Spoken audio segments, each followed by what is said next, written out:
This episode is brought to you by Audi. The road is calling. Embrace the thrill of the drive with the all-new, fully electric Audi Q6 e-tron. Featuring effortless power, serious acceleration, and advanced Audi tech. It's not just a new EV, it's a new way to experience driving. The all-new, fully electric Audi Q6 e-tron is here. The next chapter of Audi starts now. Welcome to the AdTech God Pod, your window into the world of advertising technology and the people behind it. I'm your host, AdTech God. Welcome to the AdTech God Pod, your go-to for conversations with those driving impactful partnerships in advertising. Today, I'm thrilled to welcome Molly McArdle, SVP Marketplace at Sonobi. Molly's been working in the space for nearly 10 years and currently runs marketplace partnerships. Prior to this, she worked at Stack, leading up to its acquisition by Operative. I'm looking forward to chatting and meeting Molly today. Molly, welcome to the AdTech God Pod. Happy to be here. Thanks for having me. Of course, thank you for being here, and thank you for taking time out of your schedule to chat. Of course. So, Molly, I was taking a look at your background. You worked at Stack pre-acquisition by Operative. And currently, you're running the marketplace over at Sonobi. But can you take me back to how you got into advertising and how you got into ad tech from, the beginning? Yeah, so I actually had landed a role at a startup company in Irvine, California.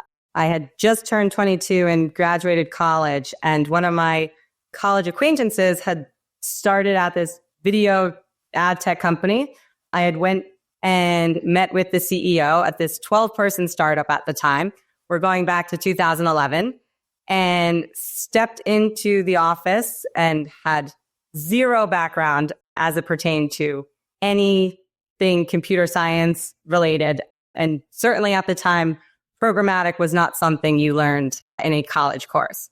So after speaking with that CEO for about an hour, he sold me on the brands that he was working with. So at the time it was Hearst, Condé, and a bunch of other women lifestyle brands. Jumped into a role as their first account manager and first woman at their video company, which at the time was a proprietary video player. We had a proprietary ad server as well as a content management system. Awesome. And then was it right after that you ended up moving over into Stack, which is mostly like analytics and reporting, right? Yes. So I spent about 3 years at that first company, which had then merged with a couple other companies. And it was interesting because I had actually seen the growth of that company from being the 12th employee to leaving. There had been over 85 employees at the time. And that's when I had really focused on account management and relationship building.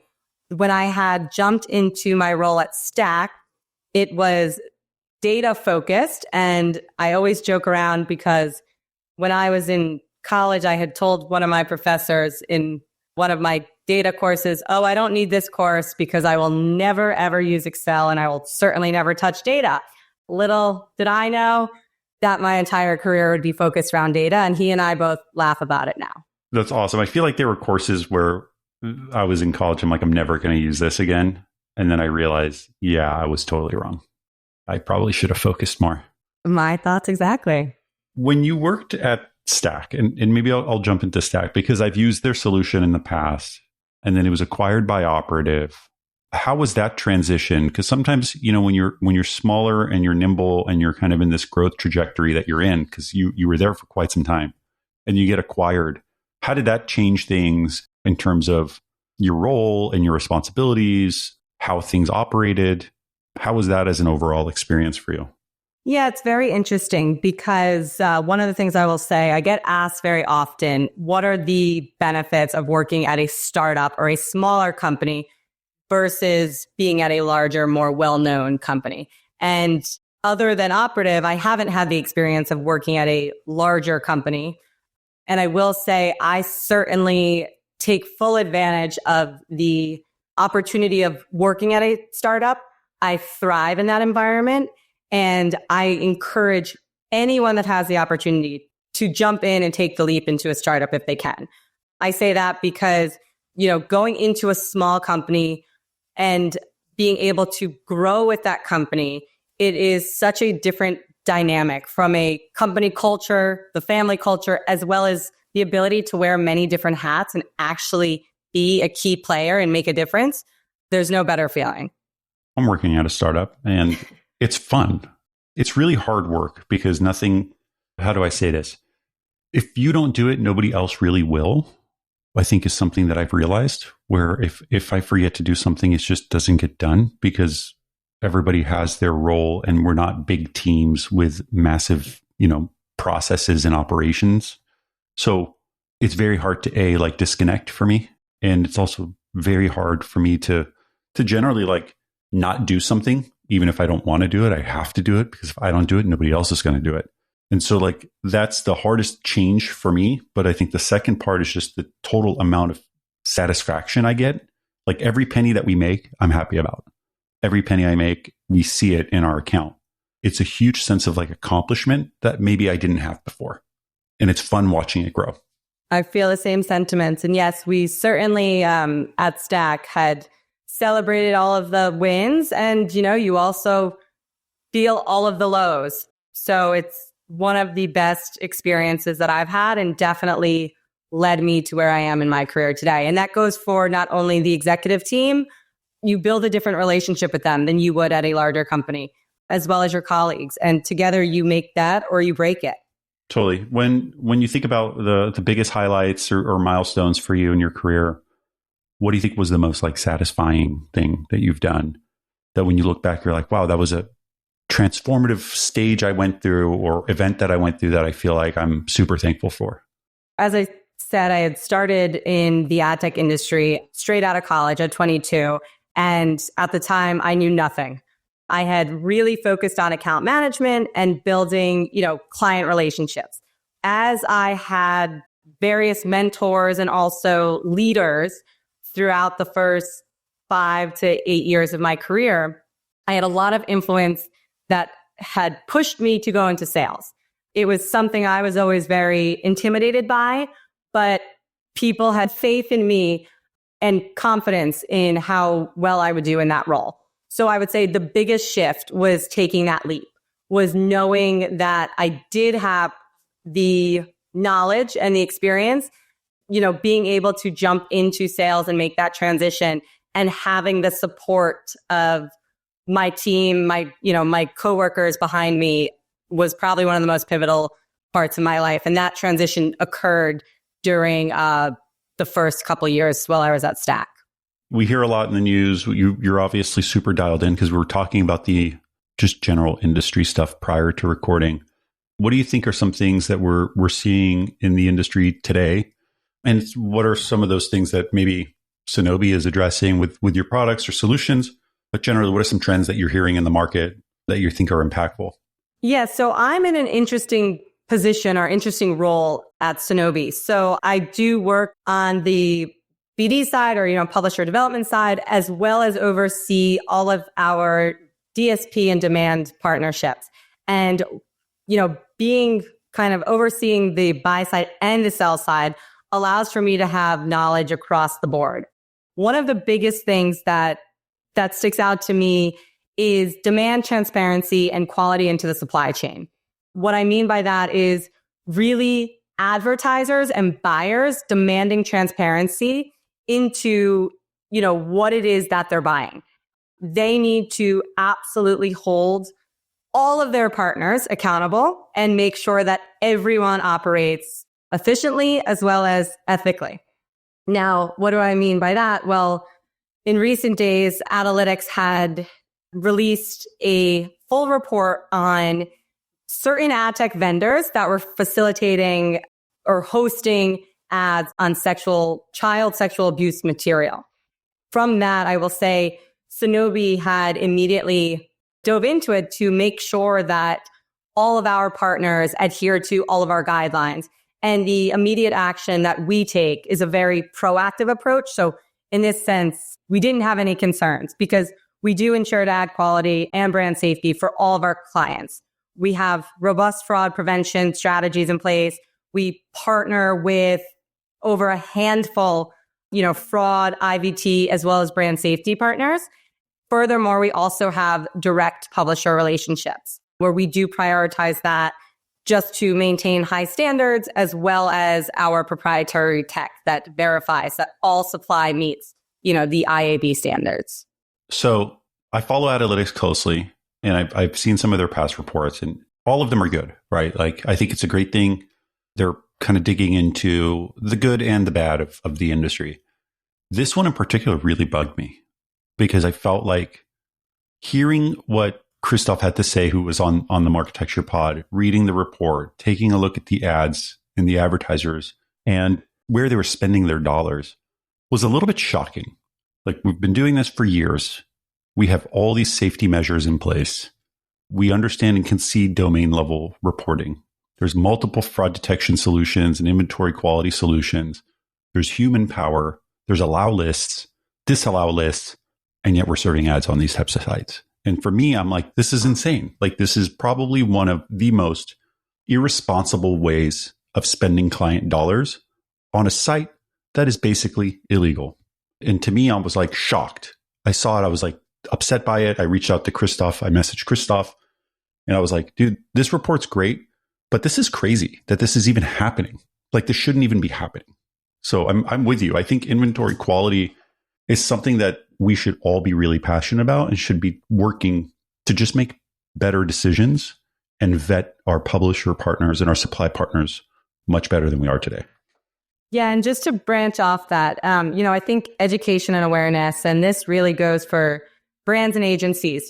Brands and agencies should work a lot closer with their ad tech providers, and everyone across the board should really educate themselves on all of the issues as it pertains to ad quality, and whether it's industry events or collaborating research, and just full transparency on the supply chain and all the hands that are in the pot as it across the industry. Yeah, I mean, I'm happy to hear that, like, over the last few years, like, transparency is back and people are making an effort to make the ecosystem more transparent. But it feels as though this is something that we should have done a long time ago. Like, how we ever allowed the industry to move into less transparency is a little bit shocking. But I'm happy that now everybody's heading in the right direction. Like, SPO strategies, allow lists, vetting your publishers the right way, better fraud detection solutions in market. And everybody's just being a little bit more aware of where they're spending dollars and how they're partnering with publishers. Yep. And I certainly think that the role of AI will, be very pertinent to this as well. How do you think AI is going to help with vetting inventory quality? So, I mean, it definitely is becoming, let's say, an integral part in ad tech. I would say in terms of just tools that will allow advertisers to be more effective and, really to just remove middlemen and reduce the risk of any like fraudulent activity. I also think too, just in terms of AI, when it comes to like verification and measurement, that, there certainly are a lot of companies already in place, but that will, play an impact there. I've seen and talked to a lot of companies that are leaning in pretty heavily on AI. Inventory quality, optimization, creative, Gen AI, like, seems to be a real focus.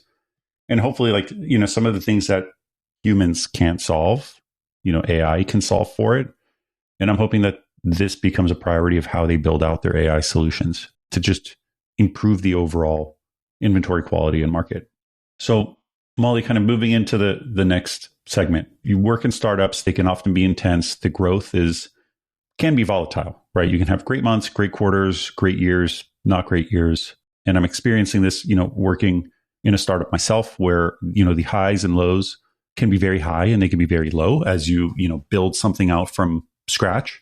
How do you personally keep yourself motivated and driven and positive when, work can get a little bit, intense and stressful? Being in the ad tech industry, I feel very fortunate. So not only am I fortunate for the startup environment and startup cultures in which even jumping into Sonobi, I feel like it's sort of back to a startup feel as I'm working with the team to just launch new products and new offerings. and really focus on the direct side of the business and very strategic DSP partnerships. But what I will say there in terms of just, as times get tough, my biggest thing that I say is like, I've built such a strong network. I think that's extremely important for me. And it's funny because like as we speak right now, we're going through the motions of Q1. And the one thing that I hear across the board from all of my industry friends is work is tough right now. And not that misery loves company, but it's good to know that you're not in this alone and that everyone can kind of bounce ideas off each other and share the same feelings. Yeah, I'm with you. I talk to a lot of people and I'm hearing kind of like mixed reviews. I think some people will say everything's great all the time because of their personality traits. I think other people will always be miserable. I mean, you could be doing, unbelievable numbers every month and still kind of complain. But things are tough. Things are different. Like the industry is really changing. I keep referring to it as like the digital advertising 2.0 year, where we're going to see where we're at next year with all these changes and acquisitions and technologies rolling out. It's just a different vibe than it was in even 2019 when we were just chugging away and there were no worries. But it is important to just stay focused and stay happy. When you're not working in ad tech, what are some things that you're passionate outside of partnerships and sales and working with publishers and DSPs? I will say, and this sounds almost, I don't know if it's nerdy or I don't know if it sounds like I'm getting paid to say this. I am very grateful for the opportunity to be in ad tech. And it is a big part of my life. And that's because the people in the industry have also become a big part of my life outside of work. Now, outside of that, though, I'm involved in a lot of organizations. I spend a lot of time running and working out, keeps me sane, but also, really giving back to the community. One of the organizations that I'm heavily involved in is the TD Foundation. And if you're not familiar with that, the TD Foundation is a 100% nonprofit that provides aid to children of wounded warriors and fallen heroes. So essentially, we help American veteran families that are in crisis. And the foundation was founded all by men in advertising or men in ad tech. So, it is a very close to the ad tech and media community for the last several decades. Okay, so question for you, Molly, is how could we at Marketecture get involved? What are you guys looking for? Are you looking for donations, promotions? Because I'd love to help. We obviously are a media channel with multiple channels and products between newsletters and podcasts. I'm happy to help promote it free of charge, just to kind of help out and get the word out so that people can make donations or help contribute. Yeah. So first and foremost, thank you. I know on behalf of the board, we would absolutely love that. One of the biggest things, I actually had joined the board back in 2018. I learned of the mission or the cause through some of my former executives. And I showed up to their annual gala and it was 90% men over the age of 50. And after I learned about the cause, I looked at everyone there and these are all, very prominent people in the industry. And I said, not only do I have to get involved, but we have to get the next generation involved and we have to get more supporters because, the cause is so near and dear to my heart, but at the same time impacts, nearly every American.